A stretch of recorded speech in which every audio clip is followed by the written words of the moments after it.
Europe 1, 7h56, Thomas Soto. Il était une fois, Danny Cohn-Bendit, bonjour. Bonjour Thomas. Ce matin, vous vouliez absolument nous raconter une histoire que vous avez lue dans le quotidien israélien Haaretz.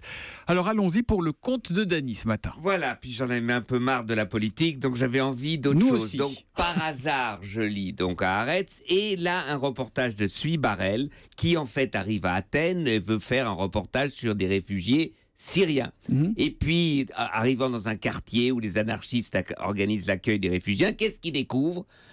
Il y a des Syriens, mais surtout des Palestiniens, des réfugiés palestiniens qui viennent de Gaza, qui fuient Gaza, le régime autoritaire dictatorial du Hamas. Donc il y en a un qui est par exemple à cause de ses dessins était en prison, l'autre qui a été torturé parce qu'il n'arrivait pas, il critiquait toujours quelque chose. Bref, ils partent. Alors pour partir de Gaza, ça vous coûte entre 2500 et 3000 $ que vous devez payer au général égyptien, anglais, j'allais dire, à Rafah, où vous passez par les tunnels qui existent toujours, et là, vous devez payer le Hamas. Donc voilà, ces réfugiés palestiniens, ils sont à Athènes. C'est déjà une surprise, il y en a entre 4500 et 6000. Bon, donc on a des Palestiniens qui ont atterri en Grèce, et alors, Danny ? Et alors quand Sui Barel discute avec eux, et de quoi ils rêvent ?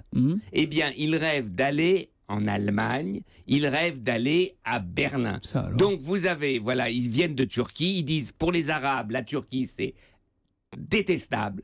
Ils ne nous aiment pas, ils ne veulent pas rester aller, c'est pour ça qu'ils sont passés en Grèce. De Grèce, ils font une demande, demandent d'être reconnus comme réfugiés pour après continuer vers l'Allemagne, vers Berlin. Et ça, j'ai trouvé, c'était déjà quelque chose d'assez symbolique. Que maintenant, le point de chute de la fuite du rêve de réfugiés, c'est Berlin. Mais alors, donc, la conclusion de tout ça, si ce n'est que Berlin est une ville multiculturelle. Alors, il faut savoir qu'à Berlin, il y a 40 000 Israéliens qui, eux aussi, veulent respirer et donc ont quitté Israël ou se reposent d'Israël parce qu'ils trouvent le climat suffocant. Ils ne supportent pas le climat politique, la tension qu'il y a en Israël. Et donc Berlin, c'est l'endroit où les Palestiniens et les Israéliens se retrouvent et vont pouvoir discuter d'un avenir et peut-être de trouver la solution du conflit israélo-palestinien. Donc j'ai trouvé ça un conte de fées au début de l'été qui est quand même intéressant, comme tout le monde veut aller à Berlin, et ben sachez qu'à Berlin, c'est le point de chute de tous les rêves. La vérité est ailleurs, en quelque sorte. L'humeur de Danny, le globe-trotteur ce matin, qui revient demain. À demain, Danny. À demain, Thomas. Ciao, ciao.